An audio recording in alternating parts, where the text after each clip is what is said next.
Bonjour, je m'appelle Xavier Castellani, je suis professeur des universités. Je vais vous présenter une méthode de recherche du meilleur programme pour la prospérité d'un pays, quel qu'il soit, pour une période considérée, quelle qu'elle soit. Tout d'abord, quelle est la définition d'un pays prospère? Cette définition est une synthèse de plusieurs définitions qui sont proposées. Un pays est prospère pendant une période considérée si sa situation politique est stable, ses situations économiques et financières sont bonnes, sa situation environnementale est de bonne qualité, sa situation sociale est sereine. Ces situations s'améliorent et sont bonnes relativement aux situations d'autres pays. La quasi-totalité des résidents sont satisfaits des situations car ils ressentent une qualité de vie, un bien-être et un bonheur croissant. Ils font confiance sur leur pays et ils en sont fiers. Notre méthode va essentiellement porter sur les situations économiques et financières des pays et sur les situations environnementales. Définition d'une méthode. Une méthode est une démarche structurée en étapes pouvant être exécutées séquentiellement, c'est-à-dire les unes à la suite des autres, parallèlement, dans certaines conditions, et ou avec des itérations, c'est-à-dire avec des boucles, afin de trouver une ou plusieurs solutions à un problème considéré. Vous savez très bien que nous sommes dans le pays des méthodes, depuis que René Descartes, avec son discours de la méthode, a prôné l'intérêt de la méthode en général, que de nombreuses méthodes sont utilisées pour gérer les projets, quels qu'ils soient, que ce soit construire un pont, fabriquer une voiture, construire un système informatique ou une tour. Nous sommes inspirés énormément des méthodes d'analyse de conception des systèmes d'information, dont celles que j'ai publiées dans les années 87. Par ailleurs, nous utilisons des rudiments, je dirais, d'optimisation, à savoir une méthode qui permet de rechercher la meilleure solution, méthode d'optimisation discrète. Quelle est la méthode de recherche du meilleur programme pour la prospérité d'un pays que je vais vous présenter? Tout d'abord, j'ai été surpris de ne pas trouver de méthode de recherche du meilleur programme pour la prospérité d'un pays, si tant est que le problème est très important, pour ne pas dire excessivement important dans le monde. Et donc, j'ai créé une méthode générale de recherche du meilleur programme pour la prospérité d'un pays dans des circonstances considérées, c'est-à-dire en particulier pour une période considérée. Cette méthode est fondée sur des méthodes de gestion de projet et assiste les utilisateurs de cette méthode pour utiliser une méthode heuristique d'optimisation combinatoire de recherche opérationnelle pour trouver le meilleur programme dans des circonstances considérées pour un pays. Donc la méthode M2P3 assiste un utilisateur afin qu'il trouve le meilleur programme économique et environnemental d'un pays pour une période donnée au sens d'une fonction d'évaluation retenue, fonction qui sera présentée dans la vidéo 2 de cette chaîne qui présente un modèle macroéconomique d'un pays. Les étapes de la méthode sont présentées dans la vidéo 1 de cette chaîne.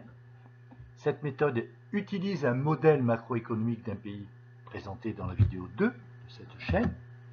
Et l'utilisateur de cette méthode et de ce modèle est assisté par le simulateur SIMP3 présenté dans la vidéo 3 de cette chaîne. La recherche du meilleur programme pour la prospérité d'un pays est un problème très complexe, car il faut essayer d'atteindre des objectifs fixés, du moins de les approcher, de respecter des contraintes économiques et financières d'organismes, tels que la Commission européenne et la Banque centrale européenne en ce qui concerne les pays européens, de respecter des contraintes sur le nombre de demandeurs d'emploi, la croissance du PIB, contraintes que l'on s'est fixées, afin d'essayer de trouver un programme qui redresse la situation économique du pays. C'est pourquoi le nombre de programmes économiques possibles pour un pays pour une période considérée se compte en milliards de milliards de milliards. Les spécialistes de la recherche opérationnelle parlent d'explosion combinatoire. Quels sont les principaux facteurs macroéconomiques sur lesquels les dirigeants politiques peuvent agir? En fait, si on reste macroéconomique, il n'y a pas énormément de facteurs sur lesquels ils peuvent agir directement. À savoir, un changement de situation du pays par rapport à une union économique et ou une zone monétaire. On a vu récemment le Royaume-Uni décider de sortir de l'Union européenne. Il ne faut pas croire qu'il existe dans le monde qu'une seule union économique, qu'une seule zone monétaire, qui sont respectivement l'Union européenne et la zone euro. Non, il en existe de nombreuses autres, citées d'ailleurs dans mon livre. L'évaluation ou réévaluation de la monnaie, ceci n'est pas toujours très simple, surtout si le pays fait partie d'une zone monétaire. Variation des prélèvements obligatoires. Je dirais que c'est sur ce facteur macroéconomique que les dirigeants politiques agissent le plus, que ce soit sur les taxes, les impôts, les cotisations, sur les ménages, sur les entreprises. Augmentation ou réduction de la dépense publique. Ce ne sont pas des décisions qui sont neutres. Augmenter la dépense publique risque d'augmenter le déficit public. Réduire la dépense publique risque de réduire des services publics. Pourcentage d'augmentation ou de réduction de la dépense publique a affecté à la création ou à la suppression d'emplois publics et collatéraux. Je m'explique. Prenons une réduction de la dépense publique. Si le pourcentage de réduction de la dépense publique a affecté à la suppression d'emplois est de 30%, cela veut dire qu'il y aura un certain nombre d'emplois publics qui seront réduits dans le cadre de cette enveloppe budgétaire. Taux de recouvrement des manques à gagner, des fraudes fiscales et sociales. Oui, les dirigeants politiques peuvent, dans une certaine mesure, agir sur ce taux de recouvrement en instaurant et en mettant en place des procédures de façon à recouvrir plus ou moins les manques à gagner dus aux fraudes fiscales et aux fraudes sociales. Si l'on ne tient compte que de ces facteurs macroéconomiques principaux sur lesquels les dirigeants politiques peuvent agir, sachez qu'il existe 8 multiplie 10 puissance 46 programmes possibles. On est vraiment dans l'explosion combinatoire que l'on explicitait dans la diapo précédente. Comment trouver le meilleur programme pour la prospérité d'un pays? Pas simple. Bon, je me suis posé longtemps la question et je me suis dit longtemps qu'il n'y avait pas de solution.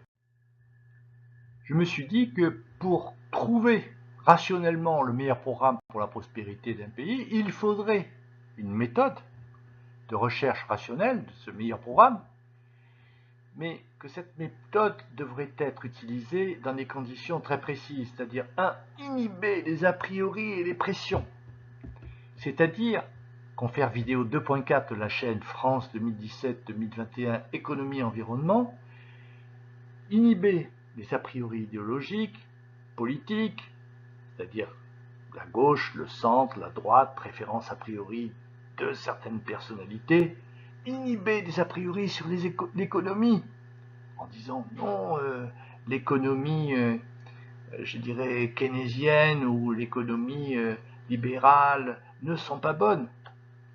Inhiber les a priori sur l'environnement. Combien sont nombreux les gens qui pensent que préserver l'environnement coûte cher? Il s'avère que c'est l'inverse.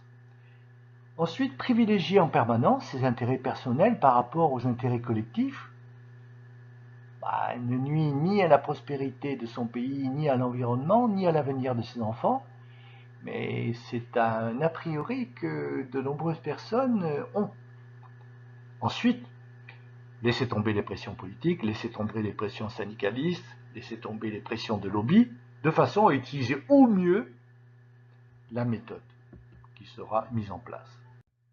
Le but est de trouver des solutions globales et pérennes, et non des solutions permettant de résoudre temporairement des problèmes particuliers, c'est-à-dire des problèmes existant dans certains points, dans certaines entreprises.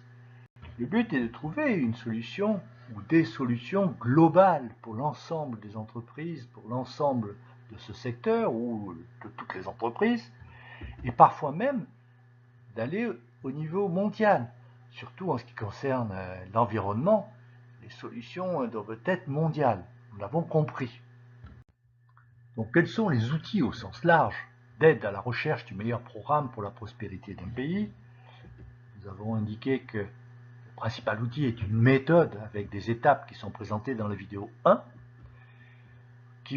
méthode qui utilise un modèle macroéconomique que nous présenterons dans la vidéo numéro 2 avec la définition d'Iman Minsky.